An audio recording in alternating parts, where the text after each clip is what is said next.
5 വർഷക്കാലം കൊണ്ട് 1106 കോടി 18 ലക്ഷം രൂപയുടെ വികസന പദ്ധതികൾ വണ്ടൂർ നിയോജക മണ്ഡലത്തിൽ നടപ്പിലാക്കിയതായി AP അനിൽകുമാർ നാമനിർദ്ദേശ പത്രിക സമർപ്പിച്ച ശേഷം വണ്ടൂരിൽ മാധ്യമപ്രവർത്തകരോട് സംസാരിക്കുകയായിരുന്നു അദ്ദേഹം.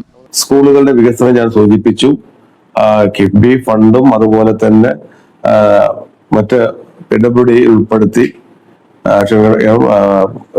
അതല്ലാതെ നമ്മുടെ പ്ലാൻ ഫണ്ടിൽ ഉൾപ്പെടുത്തി നമ്മൾ കുറെ സ്കൂളുകൾക്ക് കെട്ടിടങ്ങൾക്ക് വേണ്ടിയുള്ള പണം അനുവദിച്ചിരുന്നു. അതെല്ലാം കൂടി 62 കോടി 62 ലക്ഷം രൂപ നമ്മൾ സ്കൂളുകളുടെ വികസനത്തിന് വേണ്ടി മാത്രം ചെലവഴിച്ചു. CSR ഫണ്ട് നമുക്ക് 1 കോടി 3 ലക്ഷം രൂപയുടെ CSR ഫണ്ട് നമുക്ക് ലഭിച്ചു. അതോടൊപ്പം തന്നെ സ്മാർട്ട് വില്ലേജ് ഓഫീസ് നിർമ്മാണത്തിന് 1.5 കോടി രൂപ 1 കോടി 50 ലക്ഷം രൂപ നമുക്ക് ലഭിച്ചു. കാലവർഷത്തിൽ തകർന്ന റോഡുകളുടെ പുനർനിർമ്മാണത്തിന് 2 കോടി 48 ലക്ഷം രൂപ നമ്മൾ ചെലവഴിച്ചു. കൃഷിനാശം സംഭവിച്ചവർക്കുള്ള ധനസഹായം 2 കോടി 40 ലക്ഷം രൂപ ഇതിനകം വിതരണം ചെയ്യാൻ കഴിഞ്ഞു. CMLRPയിൽ നമ്മൾ 3 കോടി 90 ലക്ഷം രൂപ ചെലവഴിച്ചു. അമ്പലങ്ങളുടെ പുനരുദ്ധാരണം, അതുപോലെ സഹകരണ മേഖലയിലെ പ്രവർത്തനങ്ങൾ തുടങ്ങിയവയ്ക്ക് 17 ലക്ഷം രൂപ നമ്മൾ ചെലവഴിച്ചു. വന്യജീവി ആക്രമണത്തിൽ നഷ്ടപരിഹാരമായിട്ട് 9 ലക്ഷം രൂപ നൽകാൻ കഴിഞ്ഞു.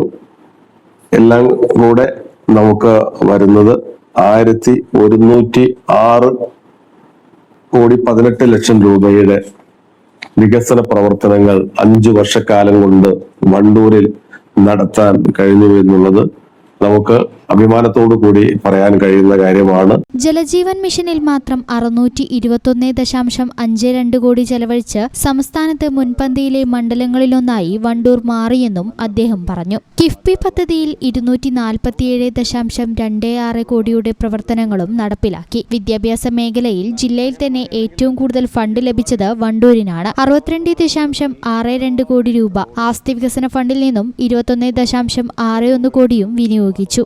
രണ്ടാം ഹാട്രിക് വിജയത്തിനായി ഒരുങ്ങുന്ന അദ്ദേഹം ഭാവി പദ്ധതികളും വിശദീകരിച്ചു. ഈ ചാനൽ ന്യൂസ്, വണ്ടൂർ.